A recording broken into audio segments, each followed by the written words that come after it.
pressure waves. So sound waves as pressure waves. तो basically suppose एक source है हमारा साउंड का ऐसे, ठीक है, इससे साउंड निकल रहा है बाहर थोड़ा ऐसे, sound is traveling like this. So we know that the particles which are there, they oscillate in the medium as like this. So even though sound is traveling like this, जो particles होंगे medium में, they will be oscillating like this, right? तो suppose यहाँ का particle यहाँ पे आ रहा है इस पॉइंट पे एक इंस्टेंट पे, एंड जो इधर के पार्टिकल्स है एक इंस्टेंट पे इधर आ रहा है, राइट? तो अचानक से क्या हो रहा है, suddenly there are many particles in this region, ये रीजन में बहुत सारे particles suddenly, and due to this what will happen, यहाँ का जो डेंसिटी है this will increase, actually maximum हो जाएगा, ठीक है? So when particles from surrounding region are due to oscillation at a particular instant, एक पर्टिकुलर इंस्टेंट पे वो बहुत पास आ गया सब, तो सब एकदम पास पास आ गए तो उसका डेंसिटी बढ़ जाएगा, राइट?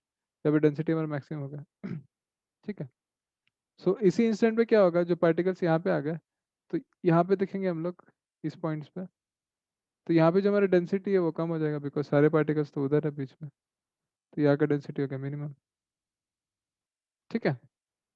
ऐसा है। सो दिस मैक्सिमम, जहाँ पे डेंसिटी मैक्सिमम है, this region is called compression, and जहाँ पे हमारी डेंसिटी मिनिमम है, इसको बोलते हैं रेयर फ्रैक्शन, जो आपने पहले भी शायद पढ़ा होगा बचपन में, ओके? ऐसा है।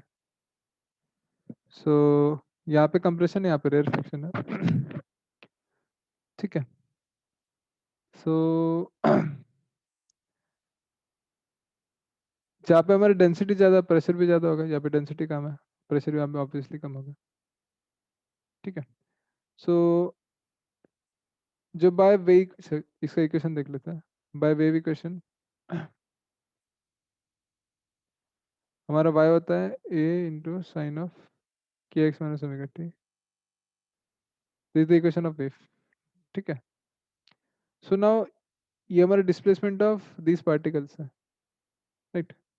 तो साउंड वेव में हम लोग इसको y के टर्म्स में भी डिफाइन कर सकते हैं, ठीक है?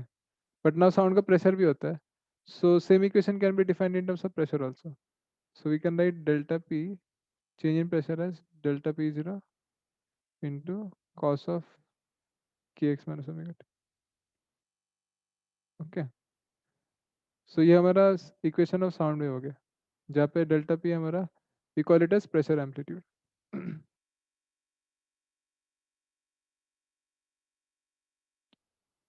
ठीक है? नाउ सर दूसरा वाला डेल पी क्या है? डेल पी ये चेंज इन प्रेशर है at a hmm, particular point, and तो डेल्टा पी फिर नॉट इज प्रेशर एम्पलीट्यूड, ठीक है? बताते हैं एक मिनट। ब- सो यहाँ पे जो प्रेशर होगा, इस पॉइंट का pressure, this will be atmospheric pressure, ये हमारा रेयर फ्रैक्शन है, तो यहाँ प्रेशर बेसिकली मिनिमम होगा हमारा, so this minimum pressure will be atmospheric pressure minus delta p not, okay? And यहाँ पे देखेंगे तो यहाँ पे हमारा प्रेशर मैक्सिमम होगा, p max, so this will be atmospheric pressure plus delta p naught, okay? अभी समझ में आ गया? Yes sir. सो ये हो गया मिनिमम प्रेशर, मैक्सिमम प्रेशर, सो ये हमारा प्रेशर एम्पलीट्यूड होता है, ठीक है? नाउ एक और चीज़ है, शायद ये थोड़ा हाई लेवल हो जाएगा, ठीक है? जो डेल्टा पी नॉट है, इसका फॉर्मूला भी आता है, delta P naught is equals to 2 ρ v into intensity, ठीक है? कभी आगे तो इसको यूज़ कर सकते हैं, एंड कभी कोई पूछता है कि ये जो डेल्टा पी है, इसका मैक्सिमम वैल्यू कितना है, ठीक है?